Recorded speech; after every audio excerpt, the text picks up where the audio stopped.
And actually, we want to start with a little video just to get you excited about this event as much as we were when we went there.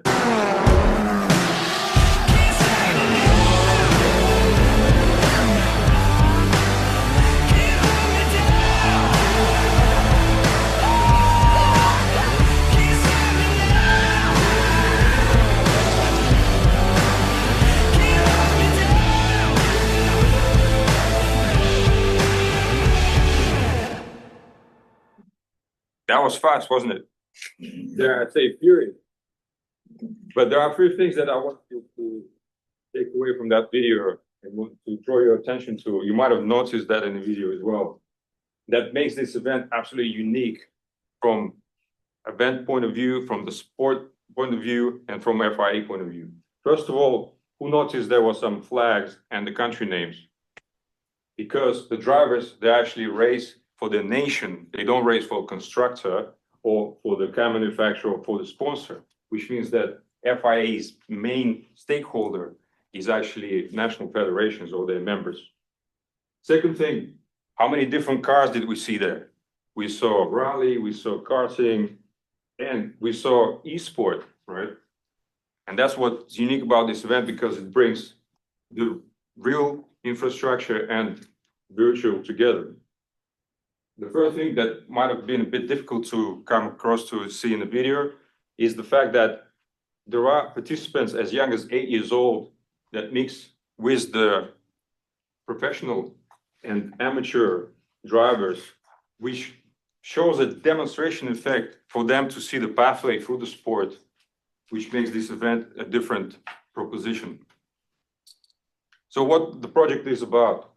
First of all, the selection of the city currently is done by the promoters, whereas FIA wants to do it themselves, like most of the other international sport federations. And our mission was to find out the best practices of the bidding process and provide some recommendations of how they can set it up in-house. So before I go into the findings and recommendations, let us spend a moment on bidding itself. So some of you know that there are several ways of doing bidding. So there is a classic bidding, the old school, where international federations just set the standards and say, okay, this is what you have to deliver, and the whole cities all fight to have the right to bring this event to their place. And you have the celebration in the main square of the city, you know, trying to say that this is an exciting part. Then there is a dialogue, which is now a new way of doing things, where the International Federation says, okay, this is the event, let's give us enough time to actually for these events to happen.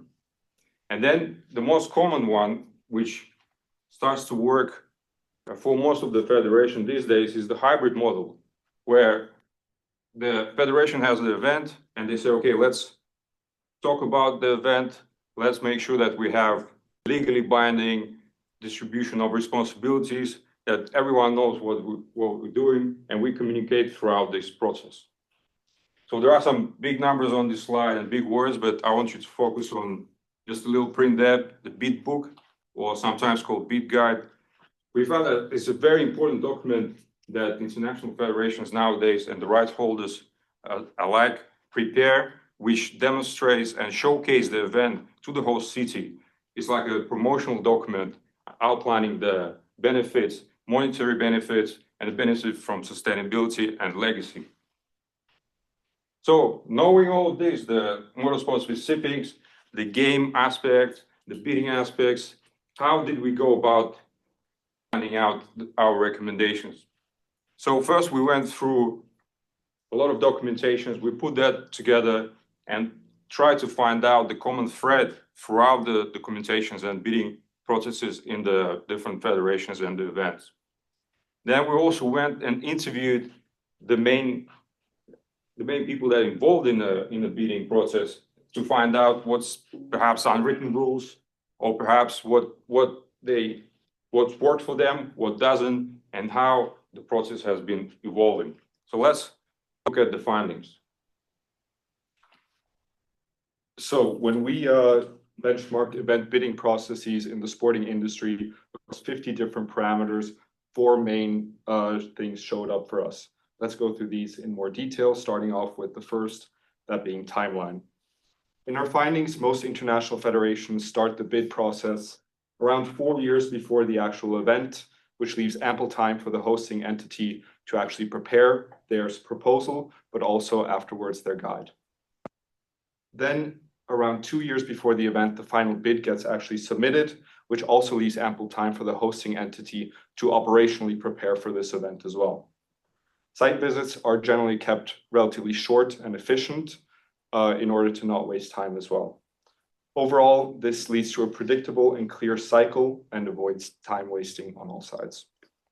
Moving on, we have alongside itself, we have the way that bids are actually structured, which brings us to the phased approach. Here, the lesson is simple. At the start, be very open, be very non-detailed. Afterwards, when bidders are actually serious about bidding, you get into more detail. The first step is just a simple bid guide. Here, you just have the basics. What is the event actually about? What is expected? And what are the benefits? Then later, when bidders are actually more and more committed to bidding, they get the full technical manual, which is a lot more detailed. This way, more cities are encouraged to apply from the very beginning, but also only the more serious bidders go along in the process further. Of course, even with a good process, you need guarantees, which is where we get to enforceability. As we all know, things can and most likely will go wrong at events, which is why it's essential that you have strong safeguards in place. One method is performance bonds, which is essentially a deposit that the host pays and will then be paid back upon meeting those promises made. Another is having the National Federation co-sign as a guarantor, which adds credibility and local accountability as well. And lastly, making all the promises in the bid guide legally binding so they automatically become part of the contract as well. Together, these tools lead that commitments are made and that the process is clear. Finally, none of this works without a strong team on the ground, the local organizing committee. Throughout our entire process, we found that virtually every single event relied heavily on a strong local organizing committee, or LOC for short. Think of this as a boots on the ground kind of team comprising of both local experts who know the city and the environment, as well as functional experts who can deliver an event. The National Federation is in the middle, looking that the LOC actually delivers upon on the International Federation standards. This clear structure, IF at the top, NF in the middle, and LOC delivering locally, ensures accountability, faster decision-making processes, and smooth operations. Riding on that, hosting a successful games hinges entirely on how prepared the host city or the organizers are when it comes to preparing for the event. So here we're going to look at some key aspects specific to motorsport and to the motorsport games that make it a bit more challenging. Firstly, as you would have seen from the video, as well as what Ilya introduced, there's not just one surface and one venue that comprises of the motorsport games. You have everything ranging from gravel to tarmac to even dirt. All that increases complexity, and all that have to be homologated to the FIA standards, which makes it all the more expensive. You need to have medical and fire services that have to have the expertise in rapid response systems, high-speed motorsport trauma, medical evacuation, all of those that require expertise on the ground, who are all under the supervision of the host city themselves. Next, motorsport, as you would know, is heavily dependent on cameras and technology. 100% of the field of play is not visible at all times. So you need the technology of cameras, aerial views, tracking, time traps, all of which need to have experts on the ground to deliver the games. And lastly, there's not going to be any event if the drivers don't have their cars, right? So international freight handling is extremely important when it comes to the motorsport games. Here it is, from our research, what we found out is that early coordination is essential, which all starts at the time of the bidding itself. The freight logistics need to be planned a lot in advance due to sea freight being the primary mode of transport for all the cars and all the equipment that need to come through. So due to cost efficiency, the longer lead times need to be accounted for. And this entire thing is orchestrated largely by the host city themselves. So you have to have the host city that will give you the support in warehousing, in exemptions, local transport, facilitation, all that are planned and submitted at the time of submitting the bid proposals. So now I will talk about our findings on what good team services are, how top events deliver them, and the main lesson we learned. So from our benchmarking of events, 5 core services that always stand out. First of all, the accommodations, that is centralized, flexible, safe, and usually with good catering and even hospitalities. Another is transportation. It covers airport transfers, venue shuttles, daily logistics. Training facilities are also critical. It covers, it's designed for each discipline, supported with gym, conference rooms, and recovery spaces. On top of that, strong medical and safety system that always align with international best practices. And finally, AISTS support, everything from accreditation, information desks, to emergency services, and even mental health. Together, these are all the foundation to any of professional events. To deliver these services, events usually follow one of 4 governance model. The first model is IF work with LOC centralized model. It means IF controls everything, guaranteeing its quality, but it usually takes a lot of resources. The second model is IF work with national federation and LOC with delivery support from local organizers, brings local knowledge, but it risks uneven quality if national federation capacity varies. The third is IF plus their promoter partnership model. It focuses on commercial growth, but it requires a very strong oversight to keep even quality. The last is the shared governance model. It works for big and multi-sport event, but it can be very slow and complex due to too many stakeholders. All of them share 3 common practices to team service level.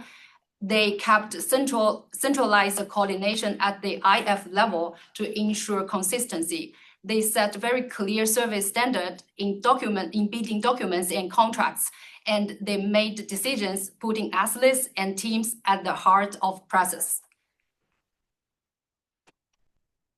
And finally, let's move to the recommendations. So you might see that slide that looks familiar. So essentially, we recommend to have 5 stages and within the whole bidding process. And the first stage is the expression of interest that we recommend to happen about 4 years in advance of the event. And at this point, we recommend to be as open-minded as possible in terms of who can bid for the event. It could be the host city, the region, the track owner, the promoter, or even the tourist agency that wants to bring the event to the place. Stage 2 is a preliminary bid. That's where you have the questionnaires, the minimum requirements sorted out. That's where you start seeing who's actually serious about the bidding and hosting the event. Then the business end of bidding process, stage 3, the formal bid. That's where the detailed requirements are set and the formal bid is submitted. That's where the dialogue is essential, because you want to, for all the host cities, potential host cities, to bring the bid to the best possible standard. So you're helping them in terms of getting that bid to the best standards. Then you have the stage 4, which is the site visits and inspections. That's when you have your team of experts on the ground checking actually what's been promised actually be delivered. And finally, stage 5, very important stage where evaluation takes place and recommendations are made to executive committee who actually makes the final call or the approval of where the next events should happen. Here at this stage, we recommend to have 2 years in between the decision and the games, because it will be great for the next host to come and see the event that's currently happening so they can learn some lessons from the people who have been hosting the event. In terms of service level, there are 3 things that we recommend to happen is that FIA set the standards. Then you have the national federations who coordinate and link up these standards with the local organizing committee, who actually delivers all of the service level, like accommodations, catering, transportation, and all the athlete services. For all this to happen, there are a few things that would probably need to be set up. So internally for FIA, we recommend to have 2 teams set up. One is the host city bidding team, which is in charge of stakeholder coordination, in charge of bid guide, making sure that all the documentation is as transparent and available, and keeping the relationship going with the potential hosts. Then the second team is the bidding review committee, which makes the call, review the bidding documents, provide the recommendations to the executive committee. And our favorite, organizing committee, we've said it many times, local people on the ground. And local by local also means that those who are actually experienced at event management, they need to be part of the team. All of this is encompassed by the documentation. You will see that one of the challenges we had is that sometimes we didn't have the documentations for certain games to look at, even though they were very pertinent, very useful for us to have, but we just couldn't find them. Transparency, and the reasons might be varied, but transparency and availability is important. And for that needs to be defined within the structure of international federations. And obviously there are some buts. So let's look at the buts. For all of these recommendations to come in play, there are a few risks and challenges involved that change in terms of their dependency and the amount of risk involved. One of the biggest risks here are the lack of candidate submissions, that FIA might not get enough submissions for the future games to take place. This risk is can be mitigated by creating a bidding relationship management team, which primarily looks after and are tasked with keeping preferred bidders hot. So you would ride on the submissions of the previous years of the candidates. You have their bid fees that they've submitted as a deposit for the team to manage, and that is what you can keep to sustain the future games, to prepare and develop the nations and the cities as well, to have them host the motorsport games at some point in the future. In conclusion, there's the timeline that we've been suggesting is to start the entire process a minimum of 4 years before the start of the next games. The working culture and the structure to create a more collaborative environment between the FIA, the National Federation, and the local organizing committee in a way that your roles and responsibilities are clearly defined. And lastly is to enforce and modify with documentation and legally binding contracts that protect the interest of each of the parties.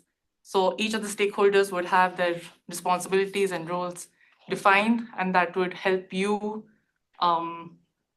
deliver the games more successfully.